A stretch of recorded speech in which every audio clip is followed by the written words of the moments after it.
ये है हमारा भारत, ये है यूपी का कानपुर शहर, जहां एक बड़ी मशहूर लड्डू की दुकान है। नाम है ठग्गू के लड्डू, पर इनकी टैगलाइन उससे भी कमाल है, ऐसा कोई सगा नहीं जिसको हमने ठगा नहीं। ये लाइन यहां से लगभग 13,000 किलोमीटर दूर मौजूद यूएसए पर एकदम फिट बैठती है। इतिहास पढ़ो, न्यूज रिपोर्ट्स देखो, कोई भी ऐसा नहीं मिलेगा जिसे अमेरिका ने धोखा ना दिया हो।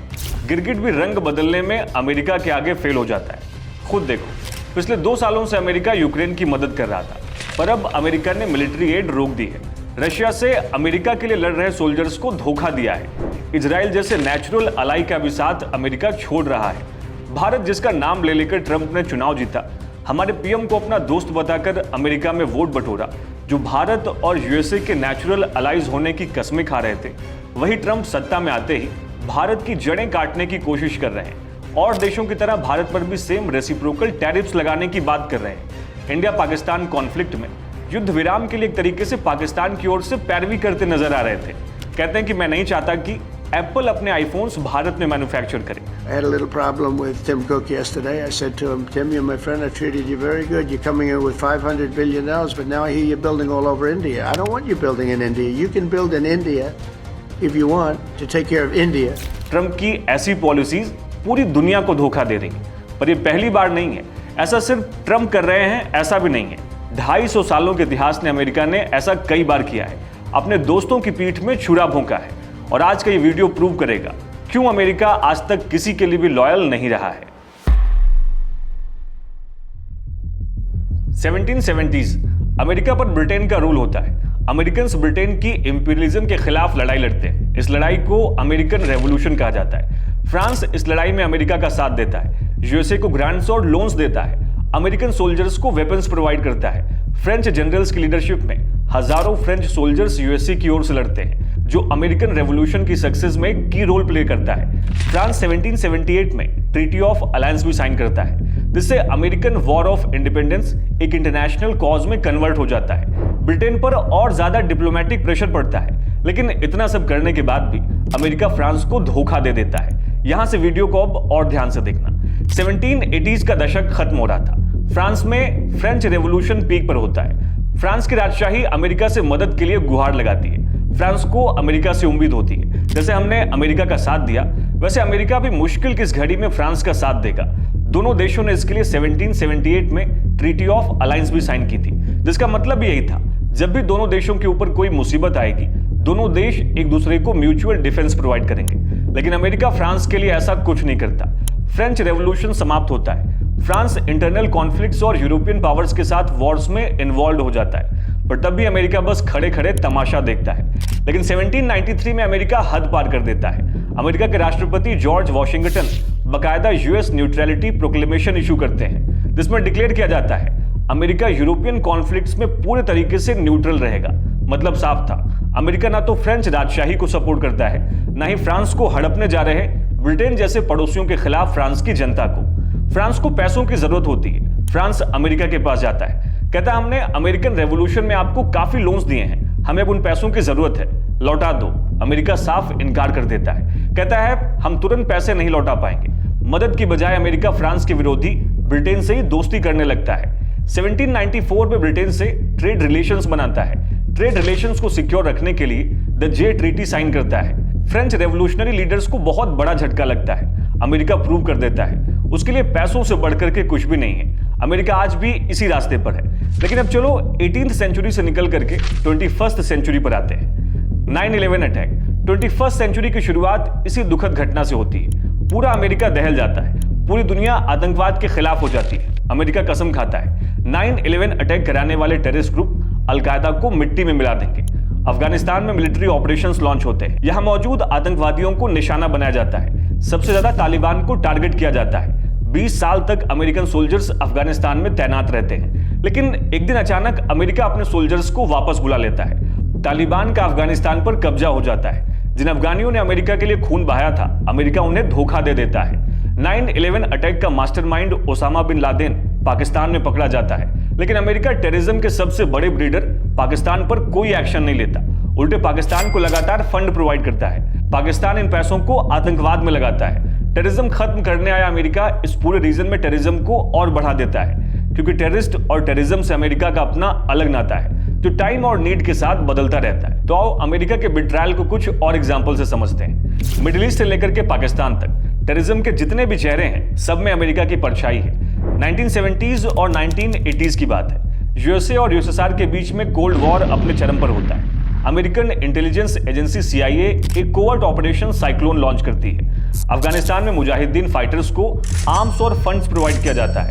अमेरिका इन्हें सोवियत फोर्सेस के खिलाफ यूज करता है। पाकिस्तान की इंटेलिजेंस एजेंसी ISI भी यूएसए का साथ देती है और डिफरेंट एस्टिमेट्स के अकॉर्डिंग 1979 से 1989 के बीच 10 सालों में यूएसए इन प्रोजेक्ट्स में अरबों $US खर्च करता है। पहलगाम हमले के ठीक बाद पाकिस्तान के डिफेंस मिनिस्टर भी कहते हैं, हम कई दशकों से यूएस के लिए टेररिज्म को पाल पोस रहे हैं। दोस्तों, अभी कुछ दिन पहले ही डोनाल्ड ट्रंप ने सऊदी अरेबिया के साथ मिडिल ईस्ट का दौरा किया है। वहां वो सीरिया के प्रेसिडेंट अहमद अल शरा से भी मिलते हैं। ट्रंप शो करते हैं, मुझे आपसे मिलकर के बहुत खुशी हो रही है। तारीफों के पुल भी बांधे जाते हैं। सीरिया पर लगे सभी अमेरिकी प्रतिबंधों को हटा दिया जाता है और ट्रंप कहते हैं, ऐसा हमने सीरिया को दोबारा तरक्की करने का मौका देने के लिए किया है।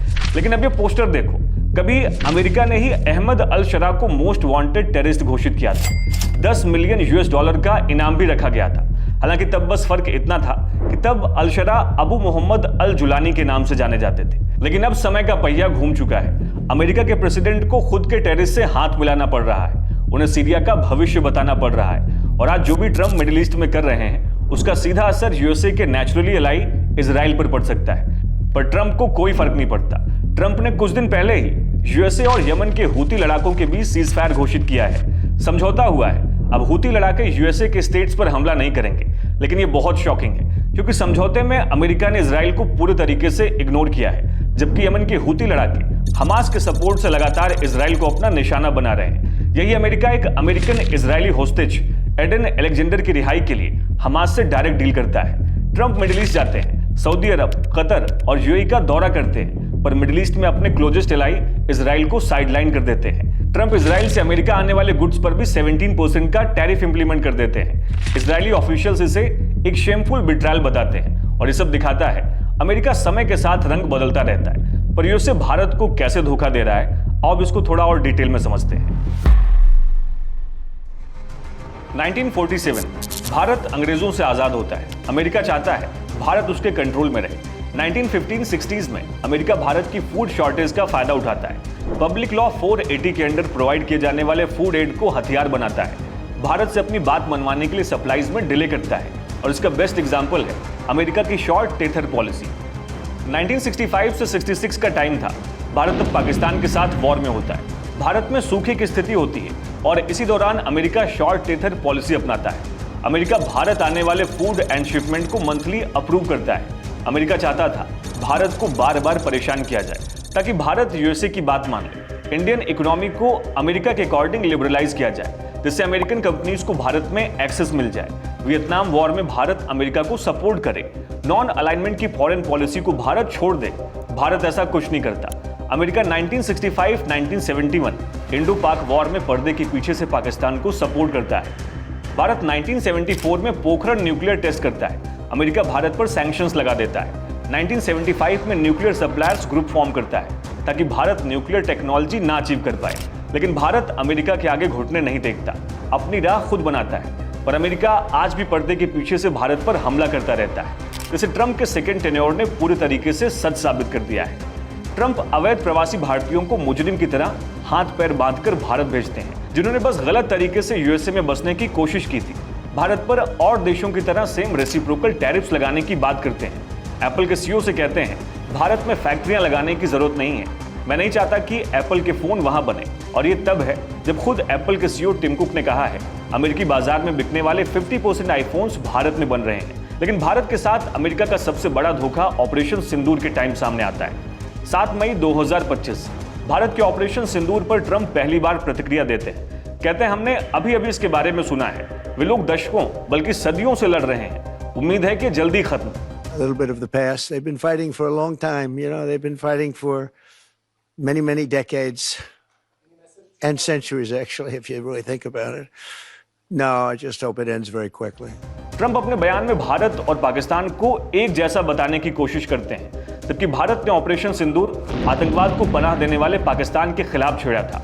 कांग्रेस सांसद शशि थरूर भी कहते हैं ट्रंप आतंकवाद के शिकार भारत और आतंकवाद के प्रायोजक पाकिस्तान को एक समान मानते हैं जो भारत के हितों के खिलाफ है। 10 मई 2025 ट्रंप अचानक से सोशल मीडिया पर भारत पाकिस्तान के बीच सीजफायर की घोषणा करते हैं, पर भारत ट्रंप के इस बयान पर कोई रिस्पॉन्स नहीं देता। लेकिन सवाल उठता है, ट्रंप इस मामले में इतनी शेखी क्यों बघार रहे हैं? ट्रंप इसके बाद भी बिना सिर पैर के कई बयान देते हैं ताकि खुद को ग्लोबल बॉस दिखा सके, अमेरिका के लोगों को खुश कर सके कि सब कुछ हमारे कंट्रोल में है। ट्रंप भारत पाकिस्तान के बीच पीओके पर मेडिएशन कराने की भी बात रखते हैं, पर भारत साफ कहता है पाकिस्तान पर जब भी बात होगी पाकिस्तान स्पॉन्सर्ड टेररिज्म पर होगी। पाकिस्तान के साथ न ट्रेड होगा न टॉक। अगर बात होगी तो सिर्फ पाकिस्तान के कब्जे वाले कश्मीर की, पीओके की।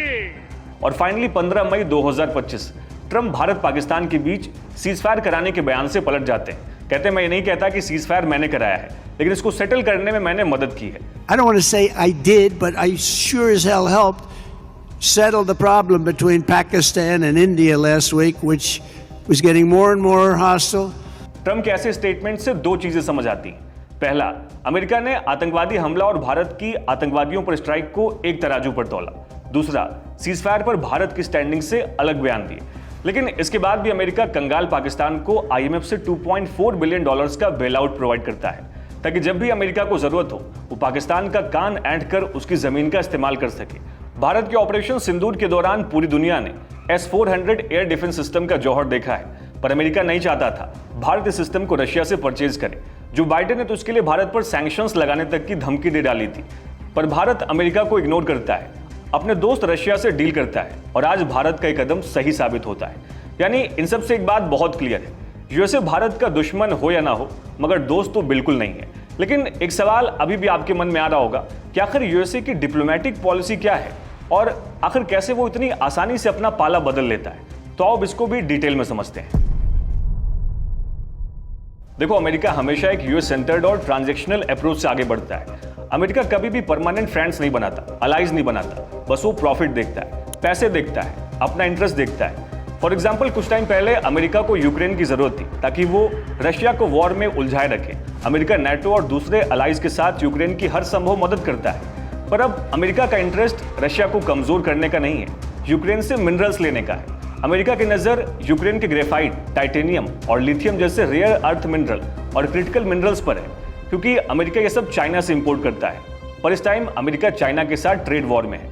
अमेरिका के इलेक्ट्रॉनिक, डिफेंस और आईटी इंडस्ट्री के लिए इसकी सख्त जरूरत है, इसलिए अमेरिका यूक्रेन पर दबाव बना रहा है।